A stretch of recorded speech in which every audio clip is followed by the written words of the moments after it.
এই মঞ্চ থেকে স্লোগান এসছে একটা একটা লিক ধরে ধরে জবাই কর। তো তাহসিন বলেছিল যে এটা একেবারেই হয়নি এবং আমি না জেনে বলছি, আমার কানে হয়তো ওটা রয়ে গেছে, বলেছে একটা একটা লিক ধরে ধরে জেলে ভর। না, স্লোগানটা ছিল একটা একটা লিক ধরে ধরে জবাই কর।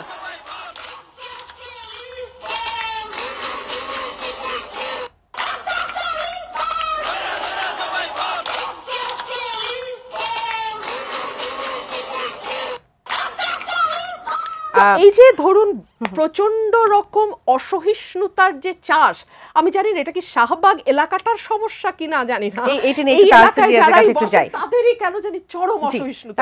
আপনি বিভিন্ন ক্লাস্টারের কথা বলছেন, এটিও কি সেরকম কোনো ক্লাস্টার থেকে এসেছে? আমি দেখেন, আমি একদম স্ট্রংলি বলতেছি এখনো, ঠিক আছে?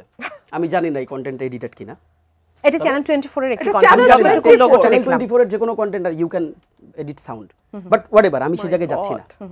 আমি দেখেন, আমি স্পষ্ট যেটা অফিসিয়ালি এন্ডোর্স করার একটা ব্যাপার আছে, আমি অফিসিয়ালি এন্ডোর্স করতেছি, যেটা অফিসিয়াল কোনো স্লোগান না। আমি একটু বলতে হবে, আমাকে একটু সুযোগ দিতে হবে। আপা যেহেতু দেখিয়েছেন, ডেফিনেটলি একটা এভিডেন্স নিয়ে এসেছেন। আমি কেন চ্যালেঞ্জ করছি দেখেন, আমি বারবার বলেছি এখানে ডিফারেন্ট ক্লাস্টার্স আছে। আপনাকে বুঝতে হবে যে এখানে জুলাই আগস্টের সাথে কানেক্টেড মিনিমাম 36টা 38টার মতন সংগঠন আছে, এবং যেটা হয়েছে এটা ডিফারেন্ট ক্লাস্টারে তারা বিভক্ত হয়ে বিভিন্নভাবে স্লোগানগুলো দিয়েছে। তবে অফিসিয়ালি এই স্লোগানকে আমরা কেউ ওন করি না।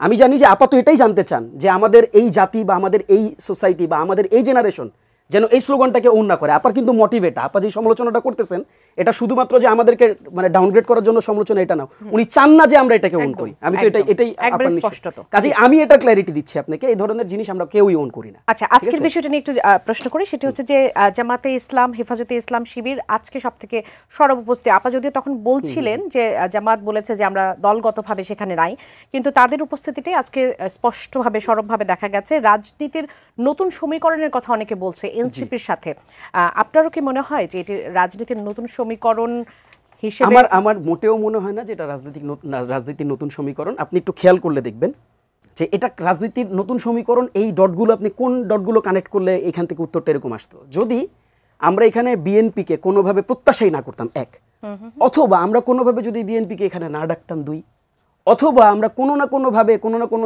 টেকনিকে কোনো না কোনো সিস্টেমে যদি আমরা বিএনপিকে অ্যাভয়েড করতাম, তিন। এই তিনটার কোনোটাই ঘটে নাই।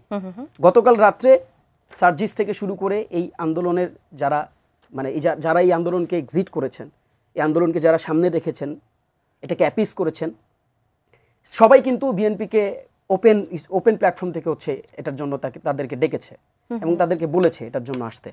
কাজেই এটাকে আমরা নতুন রাজনৈতিক সমীকরণ হিসাবে দেখতে চাই না। এটা একটা বিশেষ উদ্দেশ্যকে সামনে রেখে, একটা স্পেসিফিক এজেন্ডাকে সামনে রেখে এখানে সকল রাজনৈতিক পক্ষ, রাজনৈতিক দল এখানে এসছেন। ইভেনচুয়ালি আমরা কাউকে ডেকেও আনি নাই। সানবিট সব দিবে সামাল। সানবিট ম্যাজিক প্রেস ডিশওয়াশিং এর মাথা ঘোরানো সলিউশন। সাবেক রাষ্ট্রপতির দেশ ত্যাগের বিষয়টি নিয়ে রুমিন আপা কথা বলেছেন যে তিনি চলে গেলেন মধ্যরাতে, আবার নারায়ণগঞ্জের যিনি মেয়র ছিলেন সেলিনা হায়াত আইভি, তার বাসায় মধ্যরাতে তাকে পুলিশ ধরতে চলে গেল, তার এলাকাবাসী সেটিকে আটকালো, এবং সেই সাথে আবার নওফেলের কথা তিনি উল্লেখ করেছেন এবং আরাফাতের কথা উল্লেখ করেছেন।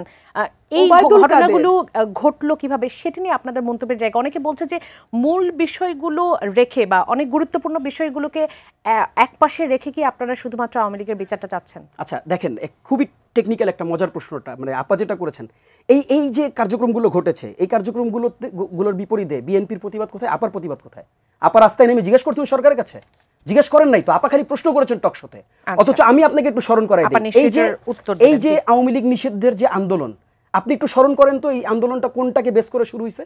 এই আব্দুল হামিদ যে দেশ থেকে চলে গেল, এটাকে কাউন্টার করা, এটার জবাব চাওয়ার ক্ষেত্রেই কিন্তু, জবাব চাওয়া থেকেই কিন্তু এই আন্দোলনের শুরু হয়েছে। কাজেই আপনি যেই বাইনারিতে আমাকে ফেলতেছেন, আপনি যেই প্রশ্ন আমাকে করতেছেন, ওই প্রশ্নে আপনি জর্জরিত। আপনাকে উত্তর দিতে হবে যে আপনি কেন আব্দুল হামিদ পালায় যাওয়ার পর রাস্তা নামেননি। আমরা তো ইন্টারিমের কাছে জব চেয়েছি, আমরা তো ইন্টারিমের কাছে আমরা স্লোগান দিয়ে বলেছি যে ইন্টারিমকে এটা জব দিতে হবে। ইন্টারিম মানে ইন্টারিম জব দিতে তার ঊর্ধ্বের কোনো সরকার না। ইন্টারিম আমাদের কাছে মানে অ্যাকাউন্টেবল। কাজে ইন্টারিমকে এই প্রত্যেকটা যে যতগুলো নাম আপা উল্লেখ করেছেন, এরা তো আমাদের কেউ বন্ধু না। আপাদের বন্ধু হইতে পারে, আমি জানি না, তা আমাদের তো কেউ বন্ধু না। তা তারা যদি পালায় যায়, এটা পালানোর ক্ষেত্রে তো আমাদের কাছে মনে হচ্ছে, আপনি দেখেন যতগুলো ঘটনা ঘটেছে প্রত্যেকটা ঘটনায় আপনি এনসিপি থেকে শুরু করে আজকে যারা বিভিন্ন আন্দোলন সংগ্রামের সাথে যারা যুক্ত তারা সামনের দিকে এসে এটার প্রতিবাদ করেছেন। কাজেই এই প্রশ্নের উত্তর আপনি আমার কাছে যদি জিজ্ঞেস করেন, আওয়ামী লীগকে যদি নিষিদ্ধ করা হয় তাহলে কি সমাধানটা পাবেন? আমি তো শেষ করি। এই অংশে খুব বেশি সময় পাবো না, আমি রুবিনার কাছে যেতে চাই। এই বাংলাদেশে যতগুলো ইন্টারিমের যতগুলো ব্যর্থতা, এই ব্যর্থতাগুলোর জন্য আমরাই প্রতিবাদ করেছি। আমরাই প্রত্যেকটা জায়গায় যে বিচারের জন্য, আমরা তো বিচারের জন্য আমরা 2 তারিখ সমাবেশ করেছি, আপনি 2 তারিখে বিচারের জন্য বিচারকে কোর্ট করেছেন। আমি আরেকটা প্রশ্ন জাস্ট করে ছেড়ে দিই, সেটা হচ্ছে যে দেখেন আমি আপার কাছে স্পষ্ট বলতে চাই। আপা বলছেন যে আমরা যখন বলতেছি জনগণ এটা রায় দিবেন। আমরা যখন বলতেছি আপা বলতেছে তোমারে কোন জনগণ বলছে। আমি আপার কাছে প্রশ্ন করতে চাই, আপা তো বিএনপিকে রিপ্রেজেন্ট করতেছেন, এখানে ডেফিনেটলি বিএনপিকে রিপ্রেজেন্ট করতেছেন। আপা যদি বিএনপিকে রিপ্রেজেন্ট করে থাকেন তাহলে মির্জা ফখরুল আজকে যেটা বলছেন যে সারা দেশের মানুষ আওয়ামী লীগকে চায় না, তাহলে আমি এই প্রশ্নটা করতে চাই, তাহলে মির্জা ফখরুলকে কোন দেশের মানুষ বলে দিয়ে গেছে যে আওয়ামী লীগকে তারা চায় না? মির্জা ফখরুলের কাছে যেই জনগণগুলো যেই মানুষগুলো বলে দিয়ে গেছেন, আমাদের কাছেও সেই জনগণ সেই মানুষরাই বলে। অসংখ্য ধন্যবাদ। আপনি সমস্যা নেই, আমি জাস্ট টকশোতে কেন বলছেন প্রতিবাদ কেন করছেন না?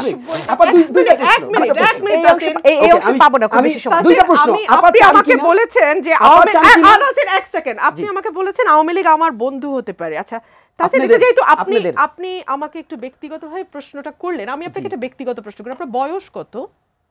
না, আমি এই প্রশ্নের উত্তর আপনাকে দিচ্ছি না। আচ্ছা, আপনার বয়স যদি আমি ধরেও নেই 30, ম্যাক্সিমাম 30, আপনার বয়স যখন 13 ছিল তখন থেকে না আমাদের এই যাত্রা শুরু হয়েছে। তো আপনারা 36 দিন আওয়ামী লীগের বন্ধু হয়েছেন না শত্রু হয়েছেন না কি হয়েছেন বলতে পারবো না, তবে আমরা মনে করি বাংলাদেশে ভিন্ন মতের রাজনীতি থাকতে হবে এবং ভিন্ন মতের রাজনীতির কোএক্সিস্টেন্সটার নামই হচ্ছে গণতন্ত্র। কোন ভিন্ন মত এটা?